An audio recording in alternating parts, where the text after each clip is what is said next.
We have to embrace and sort of double down on empathy. The idea is empathy might be under attack. And if empathy is under attack, then design's under attack, because empathy is a crucial and foundational piece of design. I also think design can help at a higher level in dealing with things where design hasn't necessarily played previously, which is things like policy.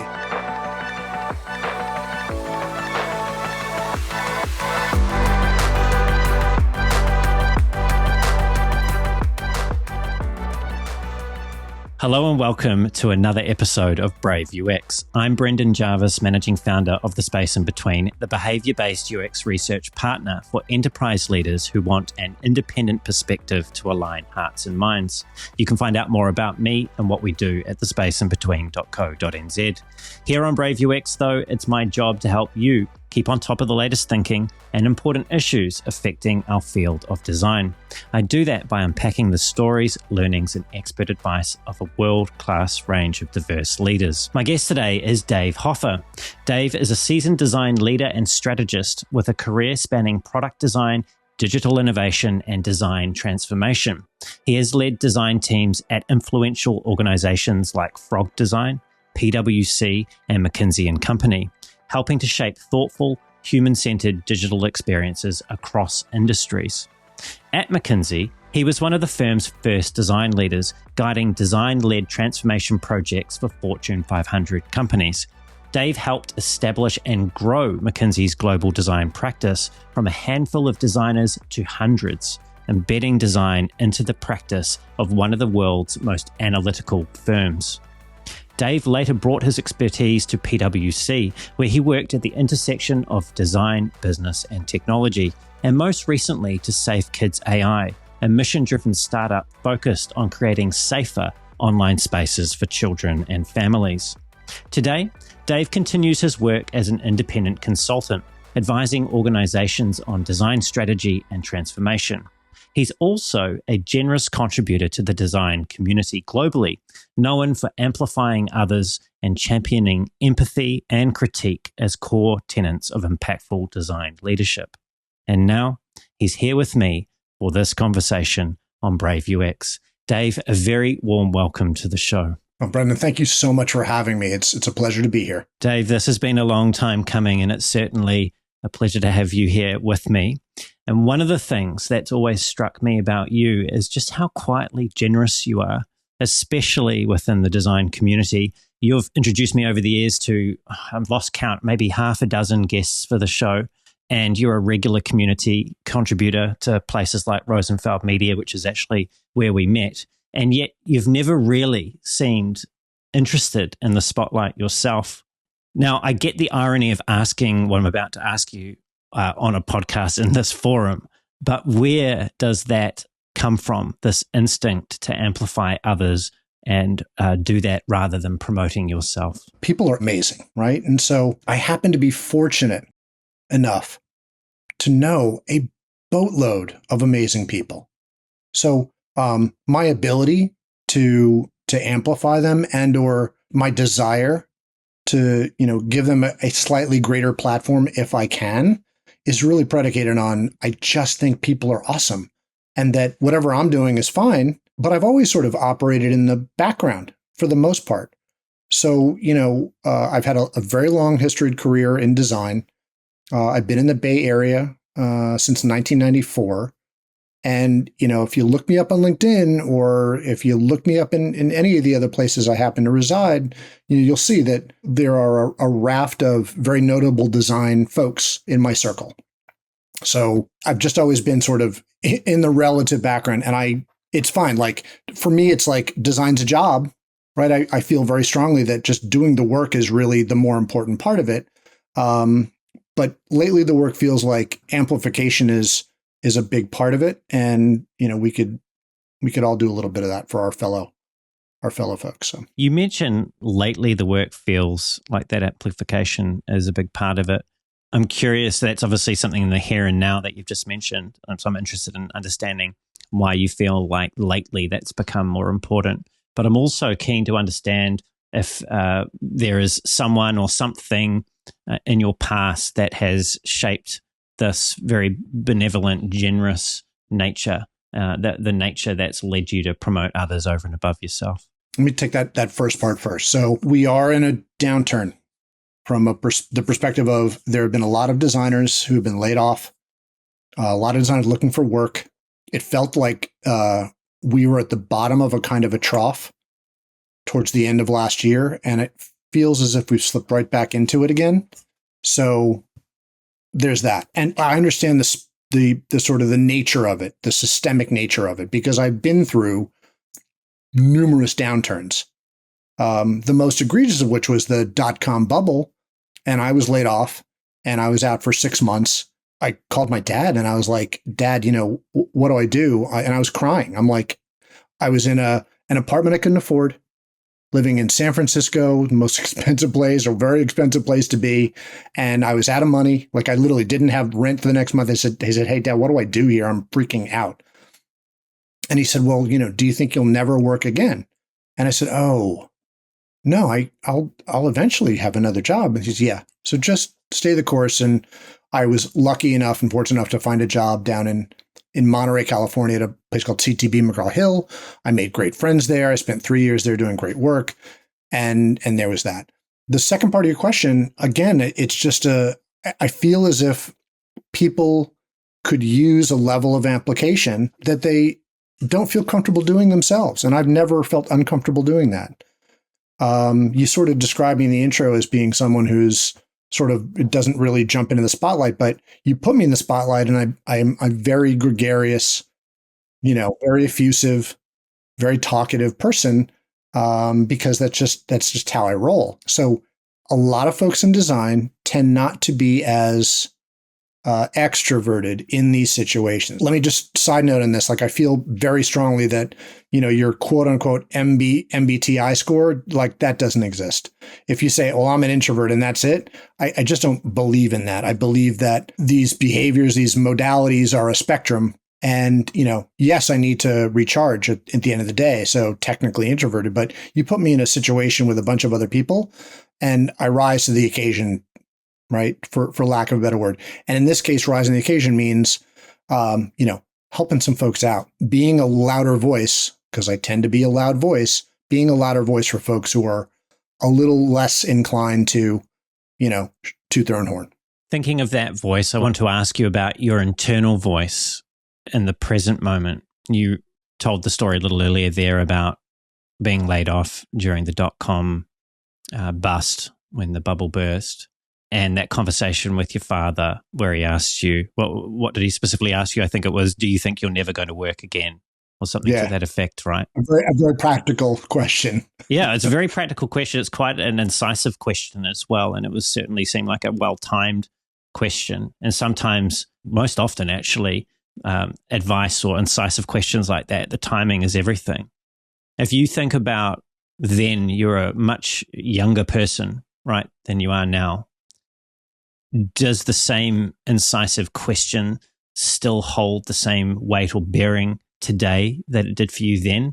Or are there different questions that you've been asking yourself during this latest period of upheaval in the industry? Both, right? We are a sum of our experiences, right? We are a sum of the people that we know, our family, our upbringing, the work we've done, the places we've lived, et cetera. I mean, that's relatively straightforward. We didn't argue about that. That's just like true. In 2020, there was a lot going on for everybody globally. Okay. Here in the States, because I know we have a global audience for this podcast, we had BLM was homegrown, was dealing with that in the wake of, George Floyd and other murders. Okay. There was the Me Too movement, which was global. We were still dealing with Trump and its essentially aftermath. So without getting political. So all of that was going on. And I happen to live in a place in California where wildfires exist. So I'm sitting here at my desk and it's September 2020. And I come down to work and I look outside because my window is right here. And the skies had turned orange because the wildfires had changed the sky color. And as a visual thinker, I said, well, this is wrong. And this is really wrong. And how might I engage in a level of self-reflection moving forward that makes me feel more comfortable in a world where, I had traditionally, attempted to increase shareholder value. How might I engage in more mission-driven work? Okay. And then, personally, and I won't get into the details, but personally, we're having some troubles with one of our kids, later diagnosed with autism. At that point, it was non-specified anxiety issue. And that November, because this is the November after that September Orange Day, we had to institutionalize our kid for a week. And that was height of COVID. I couldn't go in, only my wife could go in. And we just sat and cried outside in the car dealing with that. They are doing great now. They are subsequently they're fantastic. They're 15. Everything's cool. But at that time, it was an additional personal issue in line with the existential, awfulness that was going on elsewhere. So that point, just made me self-reflective. I just chose very distinctly to take some time, self-reflect, and really think about what I wanted to do moving forward, which is why I joined Save Kids, which is why, nothing I do is going to, not be helpful for other people moving forward, which is not. There's a lot going on there. And I think that image of the sky is burning, that orange forest fire image is quite striking, at least when I was listening to you recount that. And there's certainly many layers, I think, as well in what you've described. You've got the national political level, which there was a lot of upheaval and still is in the United States and more broadly. You've got a number of different social movements that reflect the civil relationships that are at play in America and also more broadly. You've got the industry and COVID and the effects on the industry that weren't probably clear at that point in terms of what would soon come with regard to the downsizing, the layoffs of the companies. And then on top of all of that, you've got personal challenges that you're wrestling with. If you think about all of that, if you can try and hold that in your mind all at once, that's a lot. That could be perceived as a lot of weight. And I know there's a lot of people out there that feel like they're carrying a lot of the world's weight on their shoulders. Yet you took a time out, you took some time to reflect and to pause and think about your mission and purpose. Like that seems like in the midst of all this chaos, you were able to adopt a long-term view.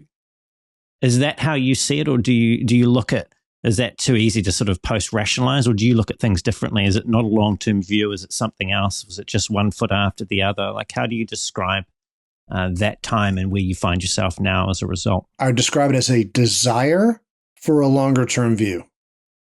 I don't think that we're systemically at a point as humans where we're taking as much of a long view as we should. So I'm a firm believer in long-term thinking. I feel very strongly that one of the things that people should do, humans should do, is not strive for 3 to 5% GDP growth year on year, right? I think that if we stop a minute and think about sort of some of the longer-term implications of how we are in the world, we'll be better off.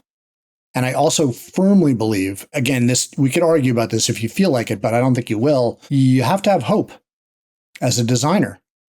You have to have a level of hope that the work that you've done, the craft that you've learned, and the skills that you bring to bear when you bring it to a project will bring that project forward. And at the same time, you have to hope that all of the great work that you've done is right enough, right, to move the needle in terms of whatever metric you're trying to achieve, such that you can achieve personal success, company success, if you're interested in a company, or organizational success, I should say, right? So whatever organization you're working in, you want it to be successful. I mean, that's just my perspective. Having a level of hope and having a level of hope for a longer term view, which I don't think we're there yet, but I think, we could maybe shift towards. So not necessarily disagreeing.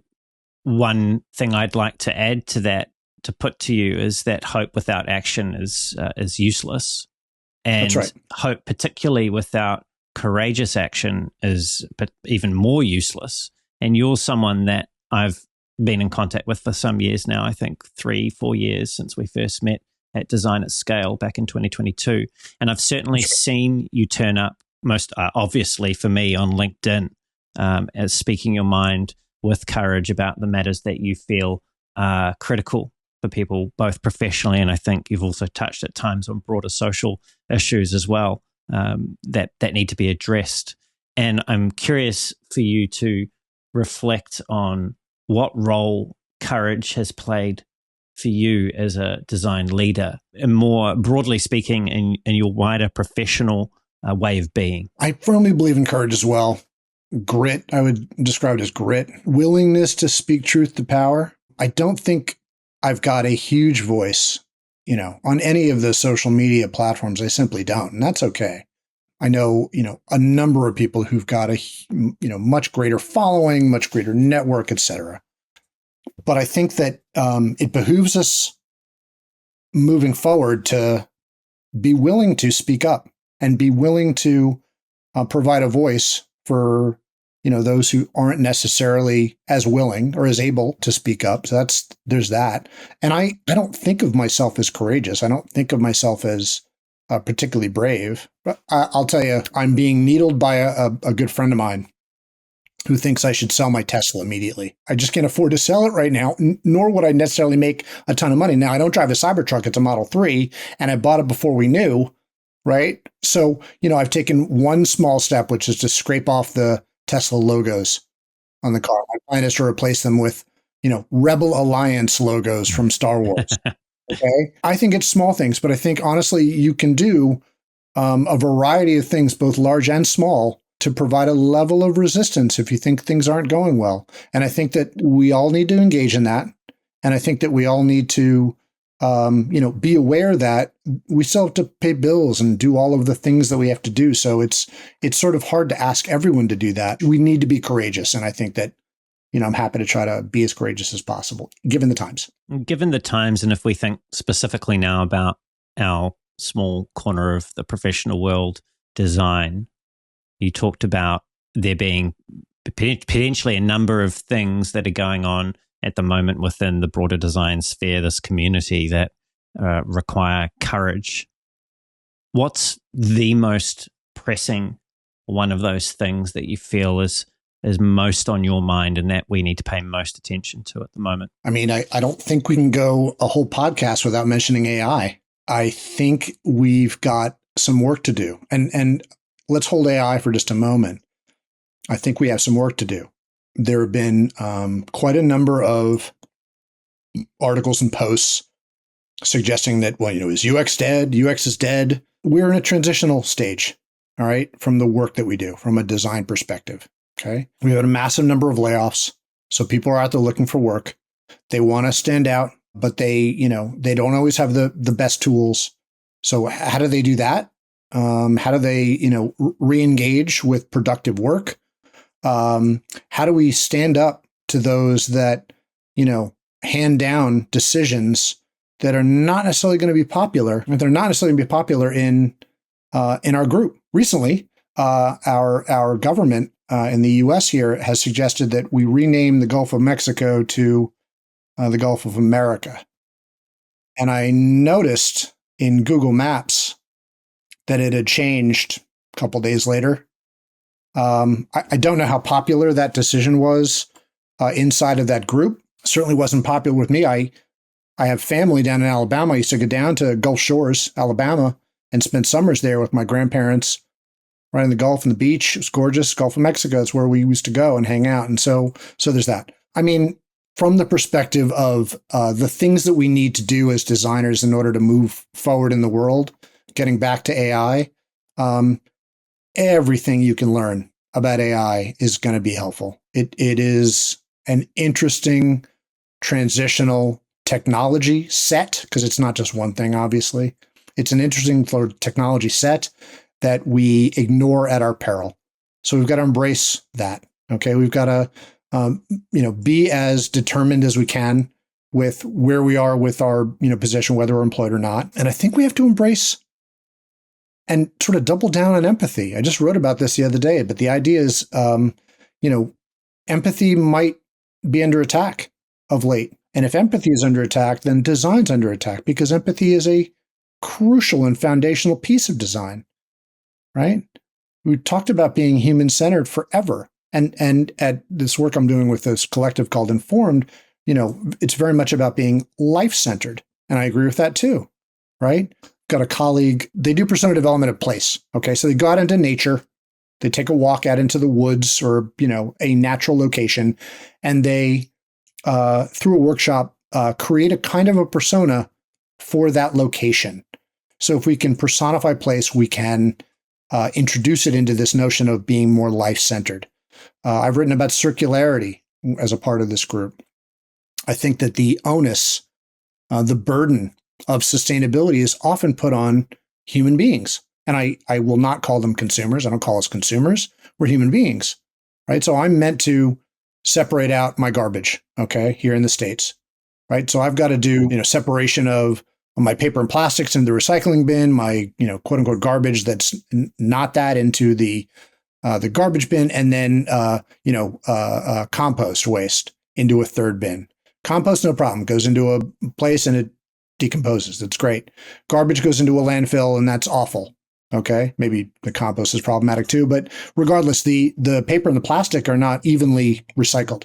So paper is recycled at a fairly high percentage, something 65, 70%, and plastic is like not at all, right? It goes somewhere else and it goes into a landfill and gets burned. So the burden is on us.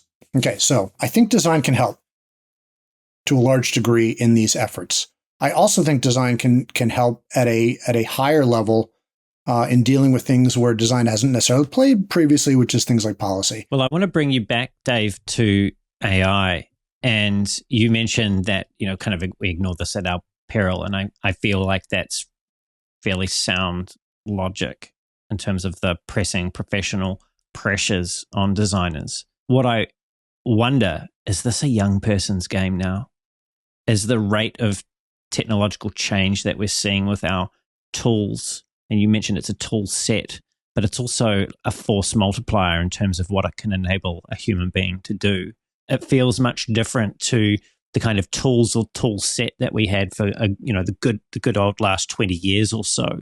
Is this, like I say, coming back to my original question, is this a young person's game now? Is it possible to stay current if you're at that senior end of your career? I think it is. And I think it behooves folks who are senior to lend a position to those younger and let them know that these transitional phases, technologically speaking, have happened before. Okay.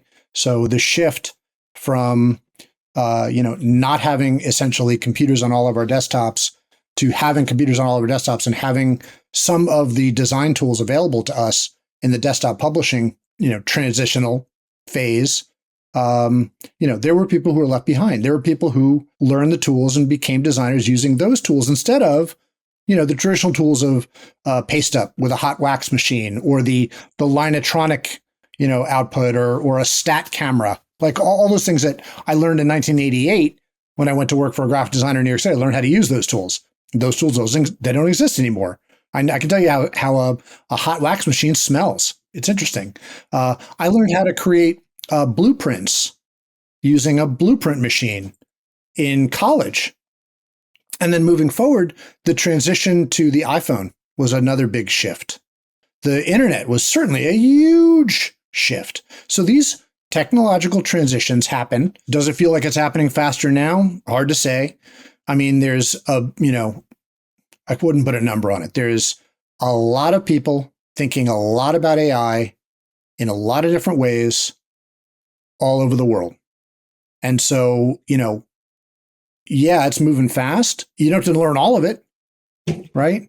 So things like that. So it's really just about how, well, not all, but it's about how incorporating these AI tools into our workflows in a meaningful way, knowing that their output isn't always perfect, right? I can't crank an app out in Cursor and expect it to be, well coded or lovable, right? That's an interesting point to dive into, right? That we're currently using the worst AI tools we'll ever see. Yeah.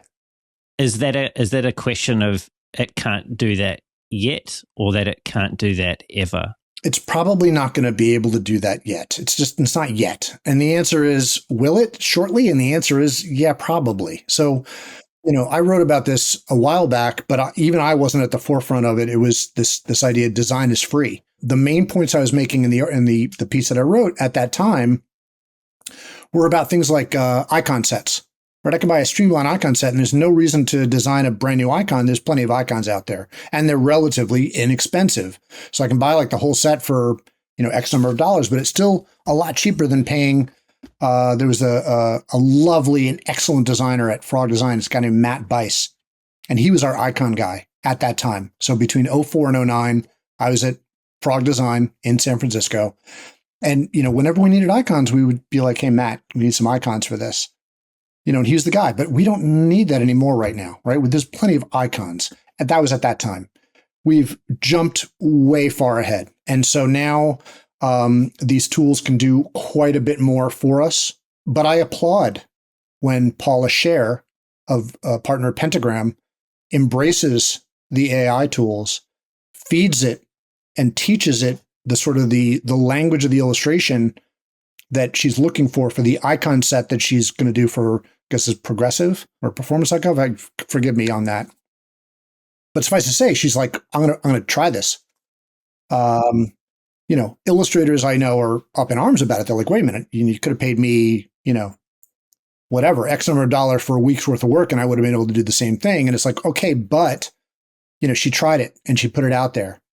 So, good on her. So there's a raft of tools. They're moving very quickly, but I think it behooves us to try to keep up with it and to lend our senior wisdom, if we have that, to folks today to let them know. Because, to your point, the Southwest Airlines website, when it first opened, was terrible. And it looked just like an airline desk at an airport. It was a horrible design. It was a complete, like beyond skeuomorphic. It was like, let's replicate an airline desk at an airport. And, that's not how we do. It's not the best way to do this.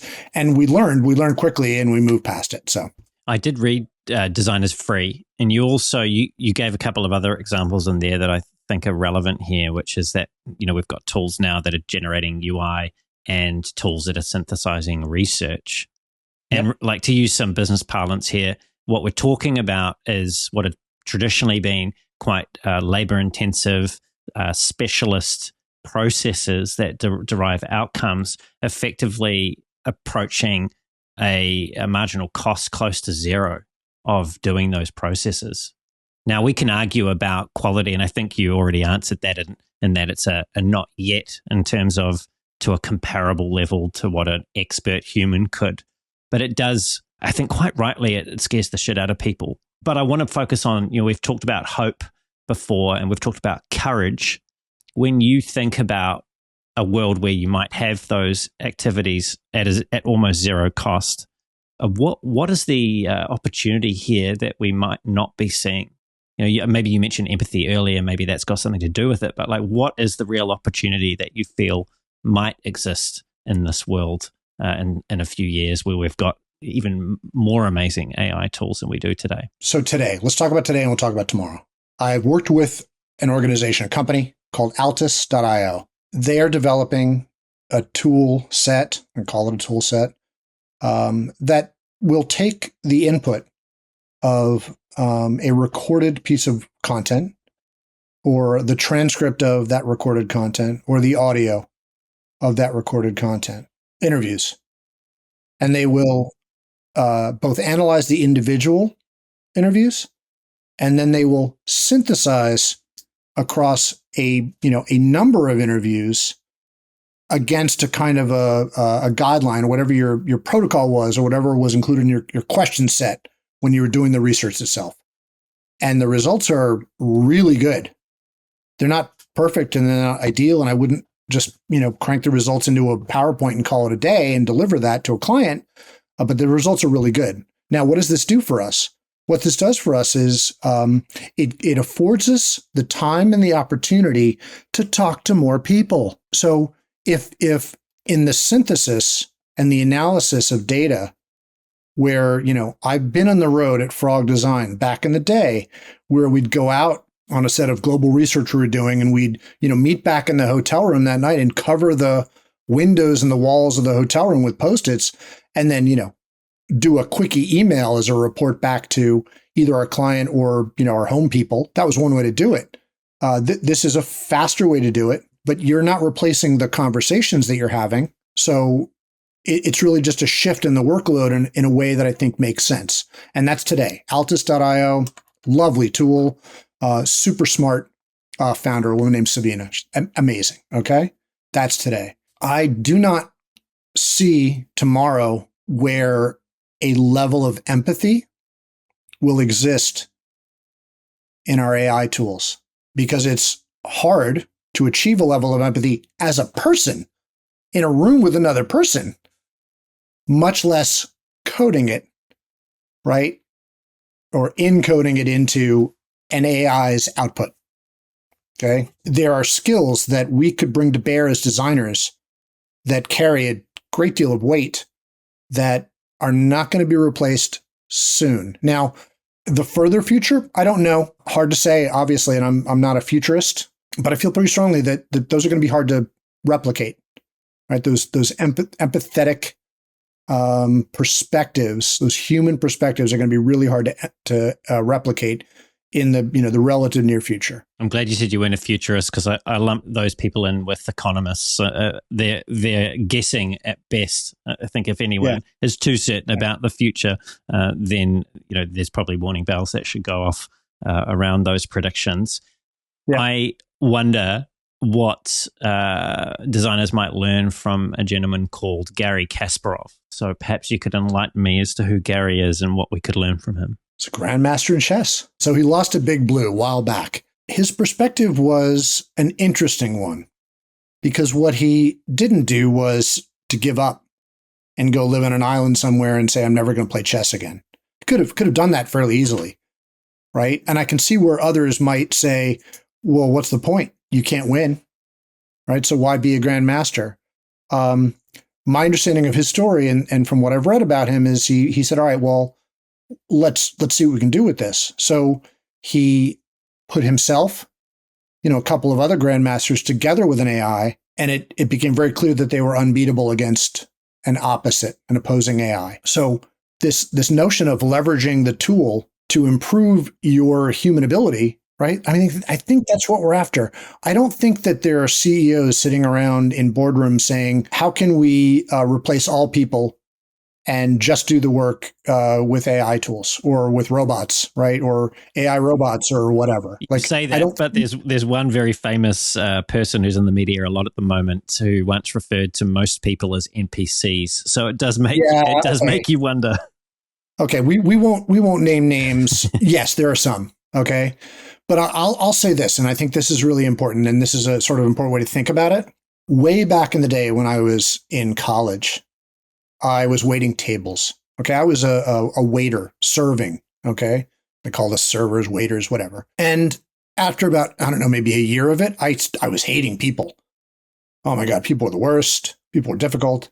And then what I actually learned, and what I came to learn after having done it a couple of years, was that people exist in a spectrum. Okay. There's really good people. And those people were the people that I'd walk in that night and they'd say, oh, there's a reservation and they've requested you. They want to sit in your section. Great. Oh, who is it? Oh, Claude and Martha. They're lovely. I would love to, work with them. It's awesome, whatever. And there's a section of people over at that end of the spectrum, people who are just nice. You walk up to their table, they introduce themselves, they're happy to see you, they ask about you, great. There's another end of the spectrum, which is that there's a raft of people who are just shitty. They're just outwardly shitty people. They're just terrible human beings, and they, are rude to you and demeaning to you. And that was my reaction and why my response to, I hate people. What I came to learn was that there's a big middle chunk of people, right, between those two sort of ends that are simply indifferent towards you. And they're not evil and they're not good. They just want to have a nice dinner, right? Their goal at that restaurant, right, as users of that restaurant in the service of that is just to get good service. And for me as a server to be relatively invisible. They have water, they have a drink if they need one, their meals come out on time, and if they don't, they're communicated to and they're okay as long as they know what's going on. So being honest and transparent.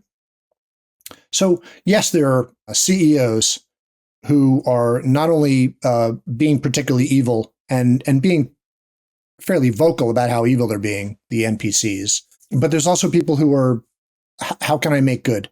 How can I achieve what I'm trying to achieve, right? Which is a level of efficiency in the economy and everything else, and yet, not lay off my staff. How can I redirect their efforts? How can I upskill them, right? Such that they have better understanding of the tools that are available to them, and then that we can redirect them towards something else or whatever, right? So there's a range of people. I firmly believe in what I call spectral thinking. That role of the waiter or the server, and just the way you describe those people on the different ends of the spectrum, and then the people in the middle who are indifferent, it's almost an exercise in empathy when you're engaging with those different people across the spectrum to understand who they are and what they need in that moment. Because people are also not constant at every point in time in the way that they behave. I think there are definitely patterns of behavior that are more prevalent in most people. You either weight one way or the other more. But in your role, it's almost like you had to understand what they needed from you and give them that. If they needed you to be in the background, you could be in the background. And as designers, there's some interesting parallels, I feel, that you could perhaps leverage into an analogy or that analogy into how we interact with our stakeholders, how we interact with our colleagues, how we think about our role ourselves and our wider organizations. But perhaps I'm getting a little bit sidetracked here in my own sort of fancies. I want to bring it back down to the article that you published last week, Dave, which was titled "Humanity Has an Empathy Problem. User Experience is Paying the Price." And in that article, near the opening, you shared quite a confronting story. You recounted a confronting story from your time at Frog, and it was about walking into a home during a research visit. Bring us back to that point. What was different about that home? Why were you there in the first place? And how did that experience change your understanding of empathy? It was a good story. It's one of my favorite research stories. We were engaged by Roche, the large medical pharmaceutical company at that time. And they said, look, we want to understand people with type 2 diabetes, which is the diabetes that develops over time as opposed to you being born with it. So we want to understand type 2 diabetes and, the behaviors and the engagement that people have with it in order to be able to provide a kind of a device. We want to make a device that will help people with type 2 diabetes, which is great. Where that sounds like a really interesting and good topic for us to engage with. So we went off to, I think it was Minneapolis, was where we did our in-home research, our contextual inquiries. And we went into a variety of homes. We began to quickly make observations about the scenarios, and one of which was, especially given that we were meeting people in their homes, that your type 2 diabetes was a familial problem to a certain degree, which is to say, like, what you all had for dinner that night was part of, how you were going to manage your disease, okay? So if it was the mother with type 2 diabetes, the father, like, what was on the table that night was part of it. Or things like the time to get out and get exercise. Okay. So we did a series of in-home interviews, and we said we should really talk to more families. So we engaged a family. We said, we're going to go meet you at your house. And we walked in the door. And as I say in the article, like, the smell was just overwhelming. It smelled awful. And so, I look around and there's a relatively large bird cage with, I think, like a parrot in it of some kind. So when I say large, like about 4 feet tall, one of those really big ones. And, but it was encrusted in feces. Okay. And I look off into the kitchen and it was a disaster, right? Dishes and things piled high on all the counters, large bags of Fritos and Cheetos and junk food all over the floor. Just, and not spilled, but like, stuff that they got from like a Costco or something like this. Fly paper hanging from the ceilings covered in dead flies. So it smelled. They said, the first thing they said was like, do you want to sit down? I said, no, I've got to operate the camera. Is it okay if I stand? Because I felt a variety of ways about being there. And I wanted to stop and start cleaning up because the problem was a great deal deeper than the problem we were trying to solve for our client. These outliers, when you do user research, tend to be extremely telling. So here's a family experiencing a level of quality of life that was terrible internally at their house. It may not have been necessarily visible to anyone outside, but you walk into these people's homes and it was a disaster. It was filthy and gross and a disaster. So what I learned from that episode was we took video, okay, made little snippets for the clients, presented our feedback, communicated, the needs that we discovered, and it was all accepted and great. But what I couldn't convey in a PowerPoint presentation was the way the house smelled when I walked in the door. It was sad. It was just sad. And so communicating empathy to a third party or a second party is a super challenge. I began to just say this, just because it occurred to me that there's no such thing as secondhand empathy, right? I am much less likely to feel any kind of empathy if I have not been there and done that. And so it just became a sort of a bit of a mantra for me. I'm like, if you're not going to get down out of the boardroom and go talk to actual customers, if you're not going to get out into the world and interview users, if you're not going to engage in the service you provide at your company, whatever it happens to be, then whatever, like you work for Habitat for Humanity, go build a house, go build a bunch of houses. Spend a good part of your year doing that once a month, every quarter. Get out and work with the people and understand what the problems are so that you can be a better and more effective leader for that organization. If they were to do that, if we were to see a massive cultural shift and see executives, and I'm not just talking design executives, I'm talking about the people that make the real decisions in organizations. If we were to see them engage in that type of behavior, would it lead to greater profit? I think it would lead to greater profit because I think it would lead to greater products. I think the products would be better. The services would be better because the firsthand experiences of not just the C-suite, but the managers would inform the product or the service development to whatever degree, or it would at least provide the impetus for the desire on the part of the people who are the decision makers to ask the teams to engage more deeply. Hey, I was out there and I saw X. I saw this. What can you tell me about that? Well, we could talk all about this. Great. Well, I want to know more about that. So I'm going to go out myself, but I'm also going to want you to go out and really be able to bring that back and really tell those stories in a meaningful way to as great a degree as is possible. I mean, I think that getting back to my notion of, I think we should engage in more long-term thinking. We're locked in these sprints in feature factories where we've got to deliver, the executives plan for whatever features they are in a 2-week cycle. And we're done with that 2-week cycle. It's another 2-week cycle. And we're done with that cycle. It's another 2-week cycle. Maybe people are thinking about things quarterly. Maybe people are at the higher level of thinking about things, over the years or over a 5-year perspective. But it's a production cycle. It's not as effective as it would be if these people engaged in a level of understanding and empathy, which would make their products better. And yes, sell more products, sell more services, for sure. In your article, you also cited a paper which is titled Empathy is Hard Work. And that paper outlined the mental costs that are involved with experiencing empathy, things like the effort, the actual, I suppose, cognitive, emotional effort involved, the uncertainty, the discomfort that comes along with that.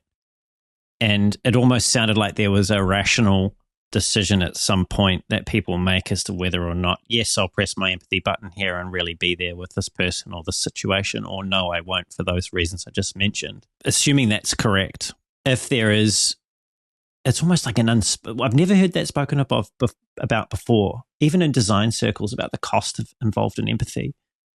Yeah. But if we accept that as being true and there is a cost, that might suggest that there's a limit to the amount of empathy that people, whether they're executives or designers, are willing to spend or invest, depending on your framing. How should that change the way in which we do try to influence or inject empathy or encourage people to experience that firsthand? How does that change the way in which we might approach that part of it if we're not going to see a mass cultural change? So it doesn't have to be a mass cultural change. It can simply be a level of, I want our products and services to be better, so I'm going to go out and look for myself. That's not changing culture. That's just changing, some perspectives, which is one thing. The reason I describe empathy as hard is, again, I walk into this house and, it's just overwhelming. And again, my level of empathy kicks into a certain degree, and I want to stop doing what I'm there to do and start cleaning up. Let me do the dishes, right? So this empathy is hard. It's a hard thing. It can be exhausting. So I envy frontline workers. We recently put my dad in what's called a skilled nursing facility. He's on hospice. He's 89 years old. And I go visit him, and I try to visit him at least, every other day, just to get down there to say hey and see him and see how he's doing. And the people who are working in this organization, the nurses and the staff are, kind and generous people. They're trying really hard to make sure that everyone in the facility is comfortable. And I personally could not engage in that level of service and be able to not take it home with me at night. It's just not who I am. So it's hard. It's hard to do. And it is. There's a cognitive toll that it takes on people. Healthcare is such a great example of that. Yeah. That situation that you're describing with your dad. And also my wife she's a doctor. And at the moment she's doing a pediatrics fellowship in what she does in her specialty. And there is a quite well-known phenomenon where when systems and the people in those systems start getting overwhelmed, that they do reach that empathy cap. They do have to push that to the side in order to focus on getting the job at hand done. It's a really sad byproduct, I feel, of systems under too much pressure. But perhaps it illustrates very well what you're illustrating in your article, which is that, empathy isn't, it's like willpower. It's almost like a finite resource. So we better be really careful about how and where we expend it. Yeah, I think where and when, but also I think it behooves us to be more empathetic. I think it's easy with sort of one of the second arguments I was making was this notion of bubbleization, which we've all experienced. We're busy looking at our phones. We're in our feeds of our own making and the algorithms making. We've got our own friends and our own circles, and we, for the most part, don't really step outside those bubbles. I think it behooves us to try to step outside the bubbles, to put the phones down, to step out into the world and engage in a way that we hadn't before, or that we have done less of over the last couple of years. I mean, COVID aside, right? We all sort of, completely bubbled up in COVID, or completely, sequestered ourselves in our homes in COVID. And we got used to being on a screen with someone else in this way. And I think that this is nice to be able to talk with you like this, but I'd rather shake your hand, and I'd rather go out for a beer with you or buy you a cup of coffee, whatever your preference, like whatever. I'd rather have the opportunity to enjoy, your town where you live. What does it smell like there? It might smell beautiful. No. So I think we need to be more empathetic. I don't think that empathy or being empathetic means that we've got to completely chuck everything to be empathetic, right? There are those saying that empathy is being weaponized and that empathy is costing us. I just don't think that that's true. It sounds specious to me. It's wrapped in a level of language and some books that have been written, but it just doesn't sound realistic to me. So I just don't give it a ton of credence. I'm willing to sit down with folks who think that way, because I feel like that level of empathy could be offered to people who don't think like me. But there's an extreme, right? That extreme that I talked about on that spectrum is, I know that I get to disengage from that very few people who are essentially the worst. I don't have to engage with them, and that's okay. But there's people sort of up towards that where I can just I can engage in a way that provides them the level of service they need in the case of the restaurant business, or in the case of the software I deliver, or the experiences I design, or the transformations we go through, and apply design so that, ideally their lives are better, even if I don't necessarily love them. Right. But we need to be more empathetic, I think, and it seems to make more sense, especially today versus, 10 years ago. You also spoke about in the article I don't know if tension's the right way of framing this, but you've given hints of this in the way you've described your reaction when you first stepped in the door at the house and you were overwhelmed. It sounded to me like almost like this wall of putrid smell hit you, and you spoke about instead of sitting down, you wanted to sort of do the dishes, right? There's an aspect of judgment, not judgment in terms of decision making, but judgment in terms of, hey, this is so different to my bubble and the way that I live that I feel like I need to step in here and help you in your bubble do life better. Now, that's also a very reasonable and understandable human reaction, or part of our human experience is that we do live in our own bubbles. It's called, our own heads for the most part, right? And everything else is kind of secondary to that, probably widely published biological reasons. But when you have those experiences in the role of a designer or a researcher, and you do catch yourself passing judgment on a particular participant or whatever the scenario is this something that we should be concerned about? Is this a thing that we can harness positively? Like, were you able to, have you reflected on this experience and the way that you felt about it personally? Like, what is the relationship that you feel, if any, should be walked between empathy, experiencing it, and our own judgments that we might place on those experiences? Again, it's an important aspect of it. So let me give you the three responses that I had, because I didn't give you the third yet, right? So the first response was do my job, interview these folks, understand and try to empathize with their position. My second response was, let me just do the dishes because it seems like that'll be more effective in the short term. Okay. And my third response was, maybe we call this one. And when I say maybe we call this one, if you've ever done user research and you're sitting and talking with an individual who you're asking question after question and you're getting single word responses, no, yeah, meh, I don't know. And you can't draw them out. You can't get them to engage. Sometimes your time is better spent disengaging and saying, thank you so much. It's a very good pleasure talking with you. And let me get you your stipend. Right. And we'll see you later. Thank you again. One of my responses was, let's get out of here. Right. That the team shouldn't necessarily have been put in that situation. And yet we stayed. That the right thing to do was to try to gather the information that we were there to glean.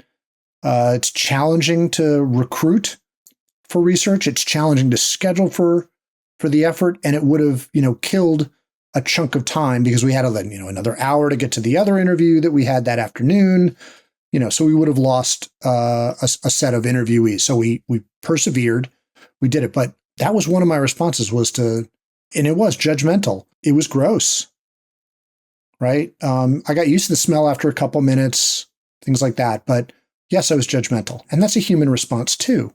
And that's okay. It's important to, from the perspective of taking all of this information in, as we did towards the end of that research phase, was understand that there are these extremes, and that whatever application or device we were going to make might have helped this family in their situation, or it might not, but that ideally it would help, an amount of people, right? Whether or not we were helping, 80% or whatever percentage, that the device, if it was, tracking your blood glucose levels, if it was tracking your food, and this is what with the intention of the device, it was tracking your food intake, right? And sort of providing information about what you should and shouldn't eat. If it was counting steps, helping to measure exercise, all of those things are important for an amount of people in that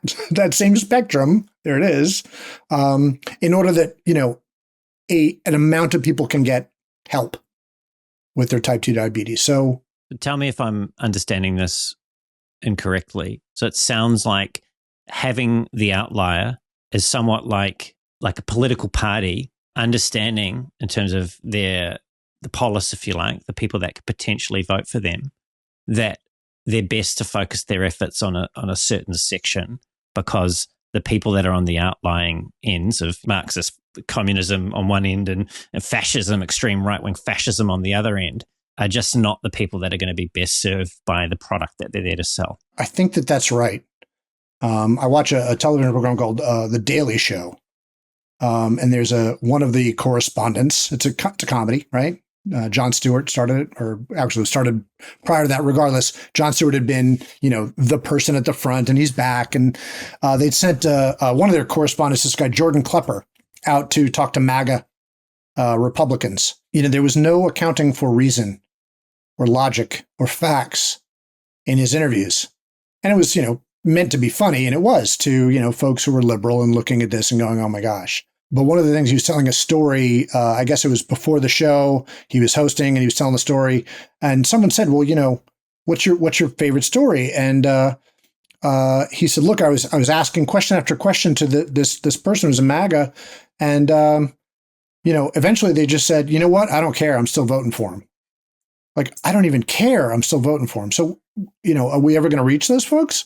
I don't know. It seems like kind of a cult without, getting too political in this conversation. So yeah, there are people who are not going to be able to address in terms of user needs in product development or in product service development in ways that are going to be meaningfully distinctive for how they need to move in the world, which is not to say that we can't remember that outlier and later, as an additional feature set, offer at least a phone number for a set of services for help, because they were clearly depressed as a family. Like, they just were leading a very depressing lifestyle. So, there were like, mental health issues that they could have reached out for in that way in a feature set after the fact.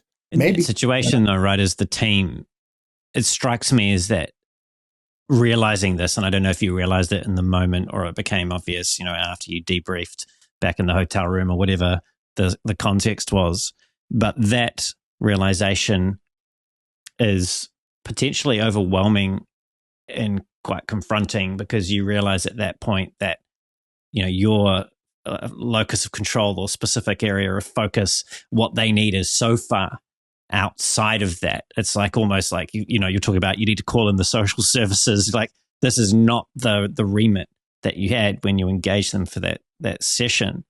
And so when you think about that experience and the teams that you've led and the other research that you've been involved in, have you found that there have been any practices, stories, things that you've shared with your team to help them be more resilient in those sort of left field situations where they might get caught in places where they're not expecting that they'd be, and how they could respond more effectively in those situations? It's up to us to use as good a judgment as we can in whatever situations we're in.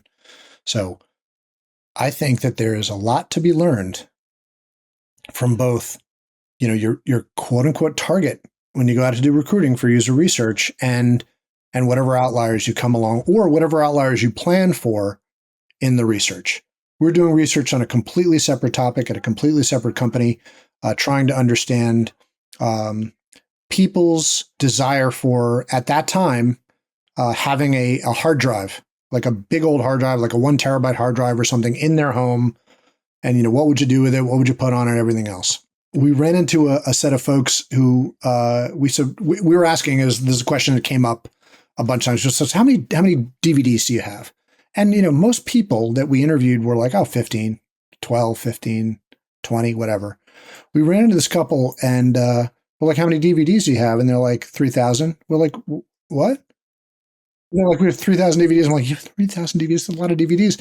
Later, it came out that they had been living in China.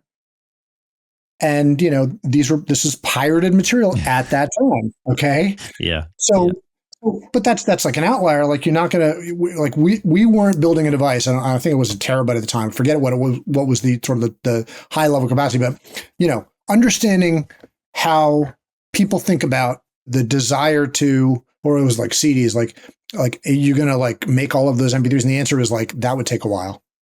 So anyway, it's really just about, as long as you're safe, there's a lot to learn from all of these scenarios in a way that will inform either your direct mandate for the specific product or service that you've been tasked with creating, or down the road, or otherwise, because you can learn from almost every situation that you're in, and that experience informs you as a designer for all of your work, right? In different ways.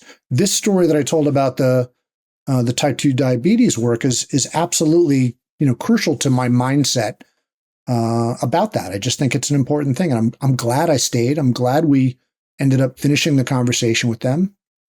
So yeah, I'm mindful of time, Dave, and to wrap things up, I've got a bit of a different direction that I'd like us to go in, and that is that I understand not that long ago that you took it upon yourself to widen your driveway, and that involved a bit of bricklaying. Yeah. What did that experience teach you about bricklaying? The experience that I had in laying brick in my driveway to widen it out was as follows: hire a professional. It was hard work. Okay. I thought, I'll just, watch a couple of YouTube videos and go to town. I had some extra brick. I had enough time, and it was like, summertime, like I'll get out in the sun. And the experience was, very clearly like I was not built for, manual day labor anymore. Right? I might have been able to do that when I was, 20 or 19. But I was a little too exhausted for it after, an hour and a half, sweat pouring from my brow. So it took me a lot longer to engage in it. The bricks at this point, it still works, okay? But I had to build a sort of a rock wall next to the place where it is, and rocks tend to fall a little bit, so I'm not a good rock wall builder. And the bricks have sort of settled a bit, so I clearly didn't put enough of a substrate in. I mean, what did I learn from that? Get out and work with your hands is also a good thing. Like, it's not a bad thing to go do that. I mean, sure, hire a professional if you can hire a professional, but also like just try it, right? Because there's plenty of ways to learn the skills, even if my version of it, which was only one set of bricklaying, didn't yield particularly awesome results. It still worked. It still widened my driveway. I still had to dig a lot of dirt, lay the brick, get the sand. I mean, it was just like, it was fun. It was a fun experience. Worthwhile, I think. Do you ever find yourself looking at your driveway and thinking, gosh, I really wish I'd hired a professional? Listen, here's the occupational hazard of designers. Okay. You can't move in the world as a designer and not think, oof, I wish they had done this thing differently.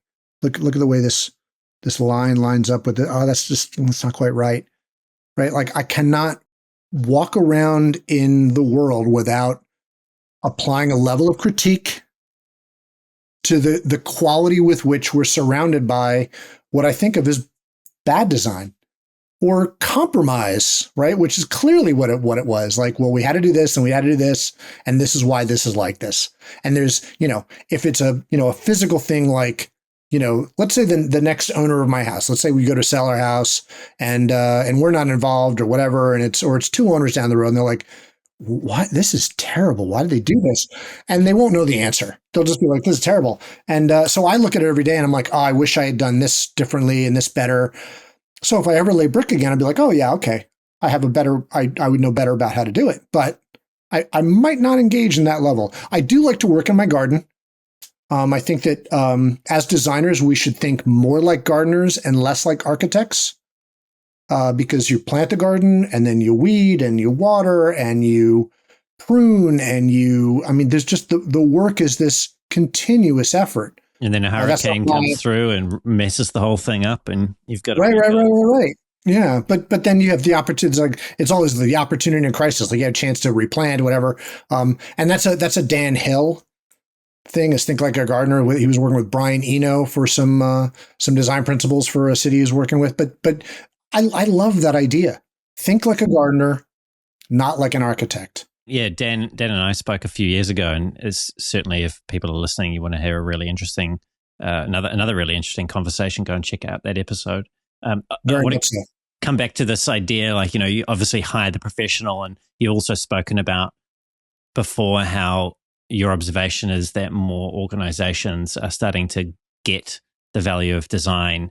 And by that, I'm going to intimate the value of designers, the professionals within the organization that make design happen.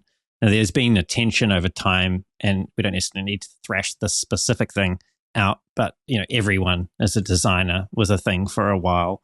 And I feel like that has at least fallen off the hot topics to discuss.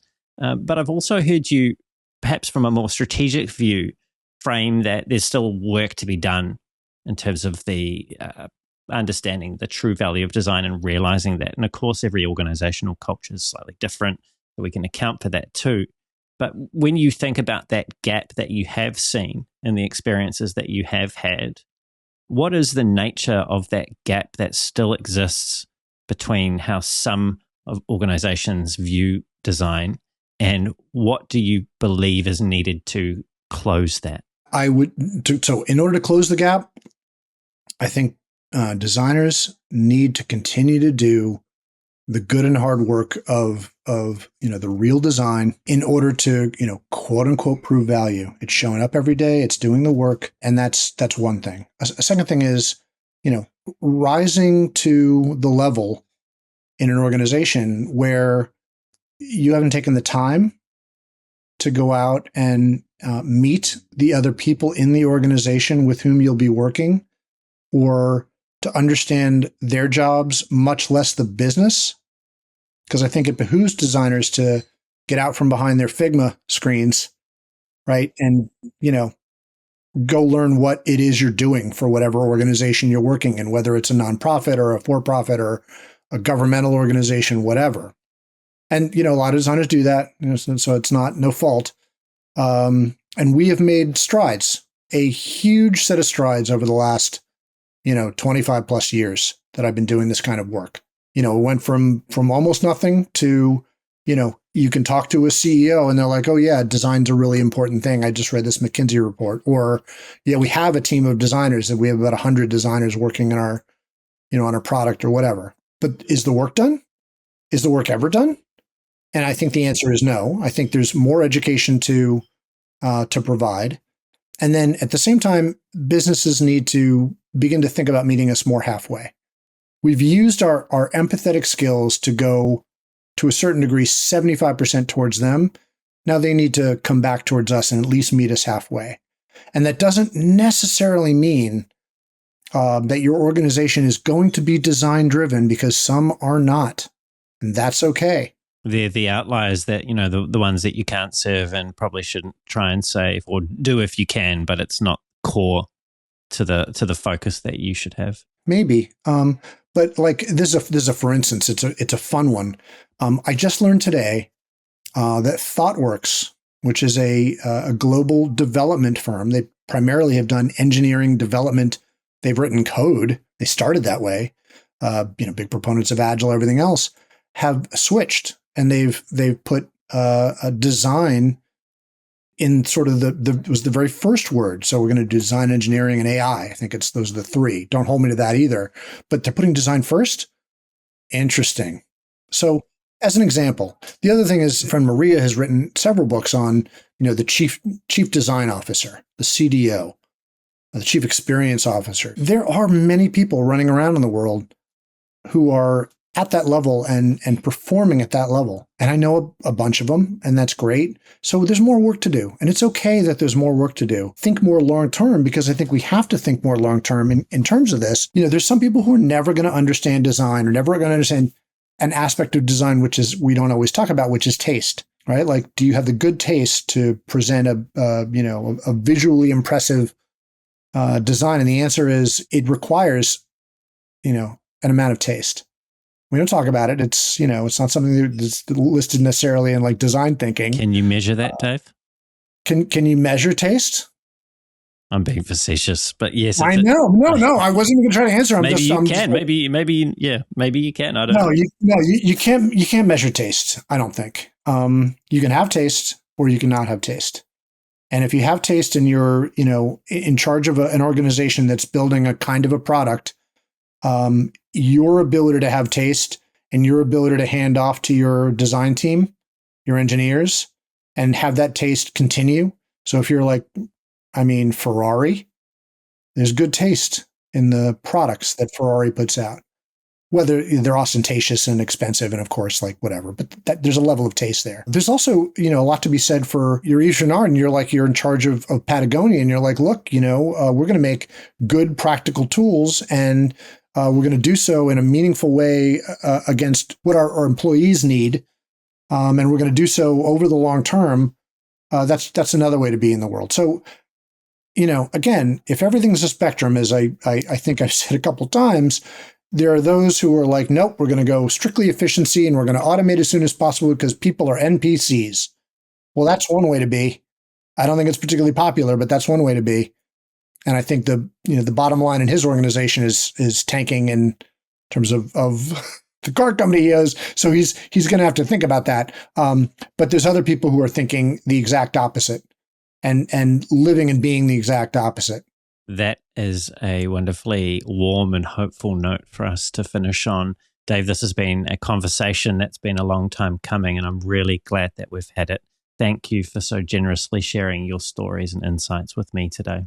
Thank you so much for having me. It's been a very good pleasure talking with you, and I hope your viewers get a lot out of this. It was a lot of fun to do. My pleasure, Dave, and I have no doubt that they will. If people are interested in keeping in contact, following your publications, connecting with you, what are some of the ways that they can do that? I think the best way right now is LinkedIn. I am available. If you were a designer, I almost hit accept almost immediately in all instances. Happy to speak with you. But I'm happy to meet and talk with a variety of people. So reach out.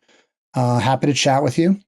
I do my writing mostly on Medium, but I sort of gone back and forth between LinkedIn and Medium.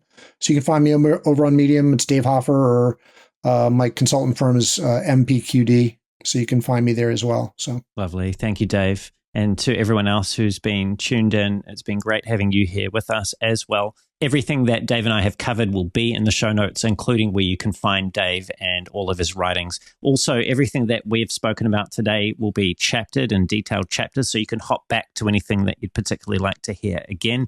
If you've enjoyed the show and you want to hear more great conversations like this with world-class leaders in UX research, product management, and design, don't forget to leave a review. Subscribe so the podcast turns up every 2 weeks in your feed. And also, if you find that there's some value in these conversations and someone you know might get some of that value if they were to listen to them, please pass the podcast along to them. If you want to reach out to me, you can find me on LinkedIn. There's a link to my profile in the show notes, or you can head on over to my website, which is thespaceinbetween.co.nz. That's thespaceinbetween.co.nz. And until next time, keep being brave.